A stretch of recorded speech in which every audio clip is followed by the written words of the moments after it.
memilih seseorang menjadi pemimpin, itu harus dilihat masa lalunya, saat ini maupun program masa mendatang. Itu kalau kemudian seluruh calon ini, baik yang independen maupun yang mengikuti partai, parlemen, dikulitnya biasa aja, nggak usah marah-marah, nggak usah tersinggung. Memang itu tujuannya masyarakat Jakarta ingin tahu masa lalunya, sekarang atau masa yang akan datang. Bahwa di Jakarta dengan calon-calon yang bapuk begini. Yang apa bang? Sorry bang. Yang bapuk. Dan di Republik ini yang semakin bapuk pemimpin-pemimpinnya, menurut saya Anies itu kelainan, others. Dia agak lain. Dulu waktu awal dulu saya dukung, 3 partai ini setia mendukung Anda jadi gubernur. Ayo pergi juga. Kalau soal tawar-menawar itu, banyak tawar-tawaran itu. Karena Anies itu orang terbaik saat ini ya, mohon maaf ya. Jadi orang menawar pasti banyak. Jadi begini, pertama yang perlu saya sampaikan, dalam pengalaman Pilkada Jakarta, ataupun Pilpres, menguliti calon itu udah hal biasa, nggak usah kaget. Karena memilih seseorang menjadi pemimpin, itu harus dilihat masa lalunya, saat ini maupun program masa mendatang. Itu 3 itu harus diperhatikan. Nggak mungkin kita hanya melihat programnya aja, itu yang buat ahli bisa, mulu-mulu itu. Bagaimana jejak rekamnya kemarin-kemarin. Kadang saya tuh berpikir gini, coba ya kalau Anies kemarin tidak dijegal oleh sistem politik yang amburadul seperti hari ini, kontinuitas pembangunan Jakarta itu akan sempurna.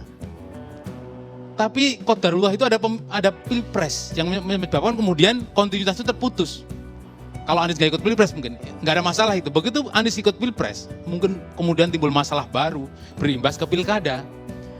Jadi hal biasa. Oleh karena itu jangan kaget kalau kemudian seluruh calon ini, baik yang independen maupun yang mengikuti partai, parlemen, dikulitnya biasa aja, nggak usah marah-marah, nggak usah tersinggung. Memang itu tujuannya masyarakat Jakarta ingin tahu masa lalunya, sekarang atau masa yang akan datang. Teman-temannya siapa, partainya siapa, lingkungannya seperti apa, apakah dia punya cacat, biasa saja.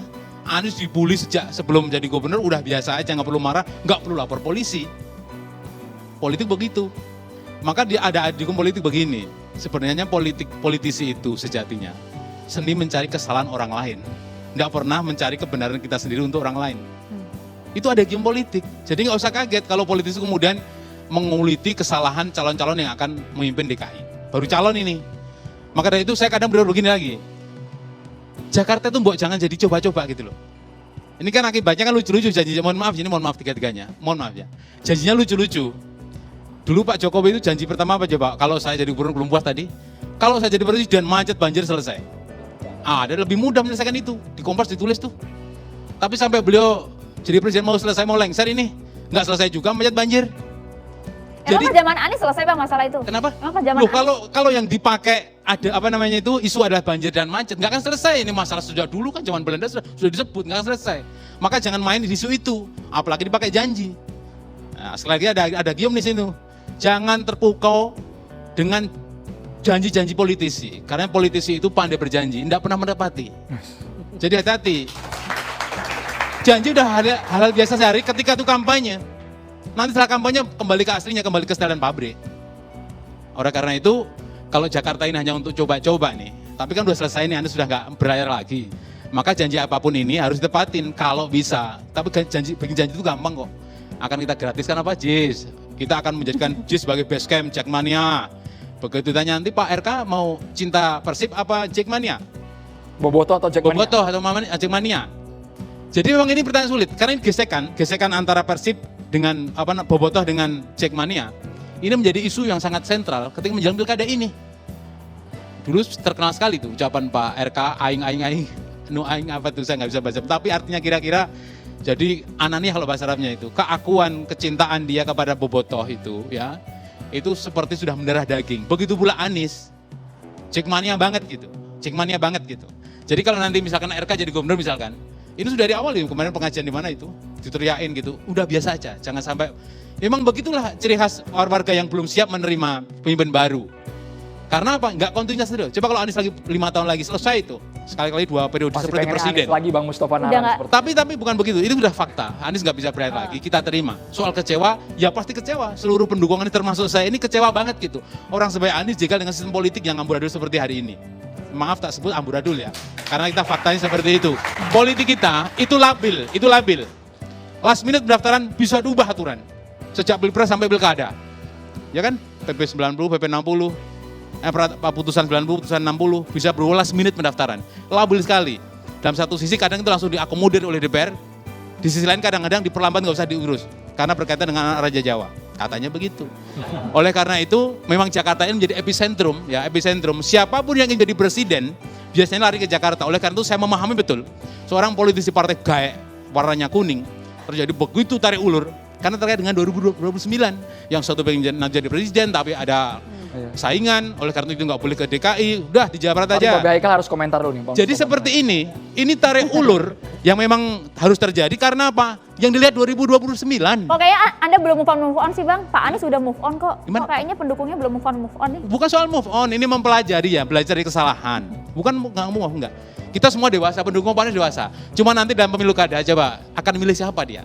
Ini saya ingatkan. Kalau Anda lihat nih dari 3 ini paling tidak yang sudah bayangkan, ini saya jawab. ada. Saya yakin seluruh pendukung Anies itu kecewa. Karena orang terbaik yang digadang-gadang jadi gubernur, jadi presiden gagal, mau jadi gubernur yang kedua dijegal. Gagal dijegal. Pasti kecewa banget. Nah, pertanyaannya adalah nanti mereka mau milih siapa? Ini penting nih, coba ya. Seandainya milih Pak Darmakun.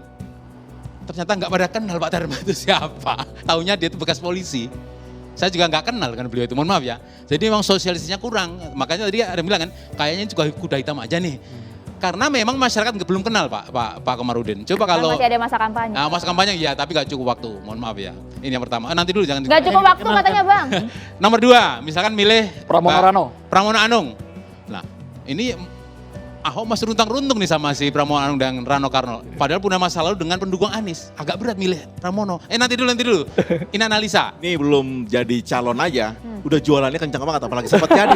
Ya kan? Ada apa? Saya komentari dulu ya. Ini Bang Mustafa Nara malam hari jadi tiga-tiganya ini ada kelemahan-kelebihannya. Oke. Ya, yang ketiga, misalkan milih RK ya. Lihat ya.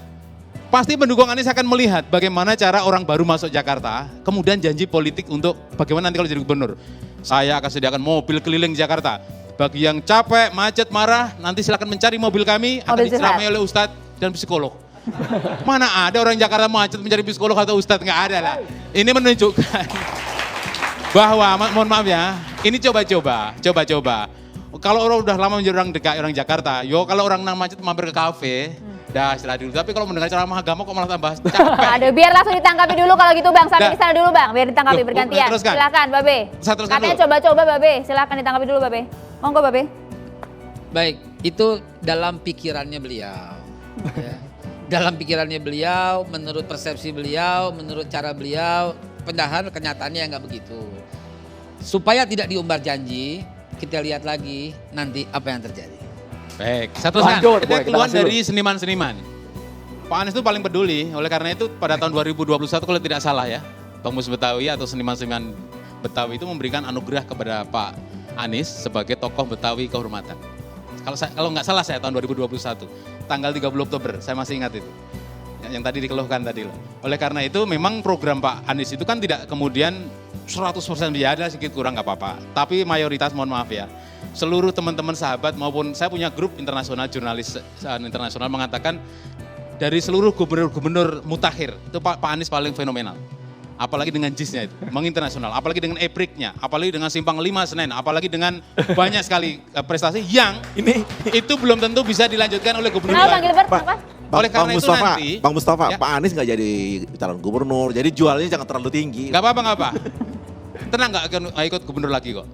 Nah oleh karena itu saya kasih gambaran gimana cara pendukung Anies nanti akan memilih ketiganya ini. Oke, poin Bang, singkat. Pertama, memang yang paling banyak menunggu arahan Pak Anies. Sampai sekarang masih belum memberi arah nih. Promosi nih sekarang. Yang belum memberi. Tapi yang kedua nih, nanti sebagian mereka akan kembali kepada partai yang nyoblos apa. Misalkan saya dari PKS akan ngikutin partainya.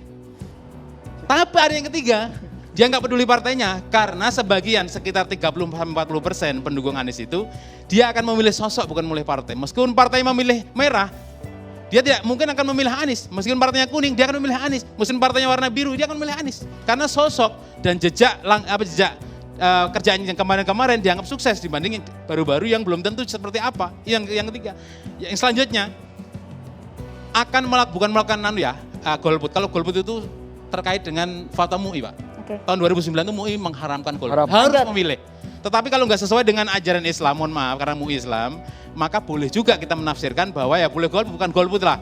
Melakukan aksi-aksi memilih tapi tidak memilih. Apa itu mencoblos seluruh gambar. Oke. Gak sah dong Nah bang. ini yang terakhir. Gak sah dong bang. Gimana? Gak sah dong bang. Ya terserah hasil seperti tapi dia memilih, bukan golput. Nah, yang terakhir seharusnya kita bisa meniru negara-negara lain yang mana mau ini calonnya itu 1, 2, 3, 4. Beberapa negara luar itu menjadikan kota alternatif atau disebut kota kosong. Meskipun itu calonnya lebih dari 1. Untuk apa? Memberi kesempatan pada orang terutama mahasiswa, saya yang kecewa, yang nggak puas dengan calon-calon yang baru yang coba-coba ini, maka dia mencoblos kota kosong itu. Tapi kan nggak sesuai dengan aturan pemilu Nah, kita, Bang. seharusnya Bang? DPR ini juga karena labil, bisa ini kalau masih ada waktu diubah undang-undangnya. Meniru yang kemarin, cepat diubah. Tambahan 1 kotak kosong setiap TPS untuk memberi kesempatan kepada, ini kan demokrasi. Bang Mustafa. Yang tidak puas kepada semua calon untuk mencoblos kotak kosong itu nanti banyak yang... Gimana? Bang Bang Gilbert, silakan Bang. DPR yang labil itu bagaimana? Dan DPR yang stabil itu bagaimana? Oke ya, lihat. Stabil itu apa? Stabil itu konsisten. Konsisten. Lihat, ketika putusan 90 menguntungkan salah satu anak, kok Raja Jawa lagi sih? Itu baik KPU maupun DPR gak ada konsultasi, biarin aja jalan aja karena itu menguntungkan. Coba bayangin kemarin, yang merugikan Anies. Mereka langsung mengadakan respon di DPR itu. Tapi Bang Mustafa malam hari ini merangkum sepertinya Anies ini memang semuanya harum, berprestasi. Bang Eji Rizal harus komentar dulu Bang. Sudah geleng-geleng dari tadi nih Bang. Tapi yang baik-baik aja ya. Nah. Kayaknya nggak sepakat banget Bang dari tadi Bang. Saya bukan nggak sepakat, justru saya mengharapkan bahwa di Jakarta dengan calon-calon yang bapuk begini, Yang apa Bang? Sorry Bang. yang bapuk, dan di Republik ini yang semakin bapuk pemimpin-pemimpinnya, menurut saya Anies itu kelainan, di others, ya agak lain, ya, maksud saya. Dan Beda arti loh Bang. keagak lainannya ini menurut saya konsep di others ya, itu justru yang menurut saya bisa menjadi kekuatan alternatif gitu. Pengalaman Anies di Jakarta, pengalaman Anies dan menguji kekuatannya dia di tingkat nasional sebagai calon presiden itu membuktikan bahwa dia bukan hanya tokoh lokal Jakarta tapi juga tokoh nasional. Dan menurut saya juga dalam konteks ini menjadi penting Anies itu menjadi simpul dari kekuatan alternatif. Saat ini mungkin banyak yang khawatir bahwa Pilkada Jakarta hari ini itu mengancam proyek-proyek penting yang membuat Jakarta itu menjadi kota. Misalnya kalau kita lihat seluruh omongan dari calon gubernur ini itu problematik. Iya kan? Jadi menurut saya Anies seorang yang punya pengalaman dan pemahaman tentang kota ya dan menjadi gubernur ya itu bisa menjadi simpul alternatif ketika calon-calon ini nanti terpilih. Karena publik yang akan menanggung resiko paling besar menurut saya. Kehilangan sistem transportasi yang sudah dibangun bukan hanya oleh Anies tapi juga oleh Sutioso, oleh Poke. Bang Jiji, saya kira bukan cuma Bung Anies yang punya pengalaman sebagai gubernur. Bang Rano kan pernah gubernur. Iya, saya setuju. Cuma menurut saya. Dan yang kedua, yang lebih tinggi lagi, Pak Pramono pernah main seskap yang melihat semua provinsi se-Indonesia. Jadi kalau dikatakan bahwa seakan-akan Pak Anies yang terbaik tapi tidak terpilih. Saya nggak bicara yang terbaik. Image yang ditampilkan. Tetapi bahwa seakan-akan itu simpul dari semua. Kita harus melihat bahwa apapun yang terjadi kan sudah terpilih 3. Ya saya setuju. Dan ada sesuatu yang kemudian membuat Bung Anies sejak awal saya katakan harus masuk parpol. Dan nyatanya kan sekarang mau masuk. Itu yang saya katakan bahwa apapun kita demokrasi dewasa saja. Bahwa sudah ada ini sekarang silakan apa yang mau kita lakukan. Tadi dicoba oleh Bang Haikal mengatakan tampilkan program yang setuju sekali. Kita berdiskusi yang positif. Seakan-akan membuat simpul ini ada di satu orang. Seakan-akan ini menjadi barang yang tidak pernah salah. Dijawab dulu Bang. Tidak, saya bukan bicara bahwa Anies tidak pernah salah. Saya pernah punya konflik besar sama Anies soal halte Transjakarta. Soal menambahkan G. Ini yang ikut pilkada tiga calon ya Bang ya? Saya mau bicara, artinya begini, ini problem besarnya adalah yang saya katakan hari ini, ketiga calon ini kalau kita nilai dari omongannya, bahkan ada yang nggak bisa ngomong. Yang mana itu yang Bang? Yang bisu, yang absurd begitu misalnya. Yang mana itu Bang? Ya, jadi menurut saya ini problem tantangan besar, gimana warga itu dalam periode yang panjang itu tidak punya juru bicara. Dan menurut saya bukan hanya Anies, kayak tadi saya sebut beberapa nama, yang harus bareng menjaga program-program yang sudah membuat Jakarta menjadi kota.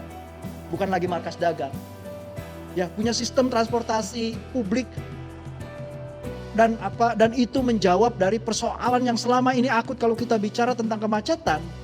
Itu nggak ada yang bisa menjawab dengan signifikan. Dan menurut saya sudah terbentuk jawaban atas ini. Satu menurut saya adalah kuatkan transportasi publik. Oke. Yang kedua adalah kurangi transportasi pribadi. Nah sekarang menurut saya Jakarta sedang menuju ke sana. Lalu kemudian bagaimana menyelesaikan masalah banjir? Ya ini memang PR yang panjang, tapi bukan berarti tidak ada jawabannya.